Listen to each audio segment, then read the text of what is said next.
Kapag nakita mo ang toro na ito sa daan, ay mag-ingat ka na huwag itong ma-provoke, sapagkat ang toro na ito ay bayolente sa mga nagtatangka na pumasok sa kanilang teritoryo o nagtatangka manakit sa kanila. Ang gaur o Indian bison ay isang uri ng malalaking hayop na matatagpuan sa mga kagubatan ng India, Nepal, Bhutan at ilang bahagi ng Southeast Asia.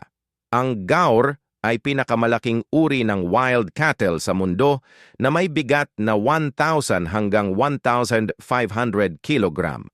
Karaniwan itong may mahahabang pangil at malalaking pangil at may matitibay na pangangatawan. Ang gaur ay herbivores at kumakain ng mga damo. Mahilig ang mga gaur sa mga kagubatan at matataas na lugar, kadalasan sa mga tropikal at subtropikal na rehiyon. Ang gaur ay nalalapit na maubos dahil sa sobrang pangangaso ng mga tao. Kaya humihingi sila sa inyo ng konting like at share.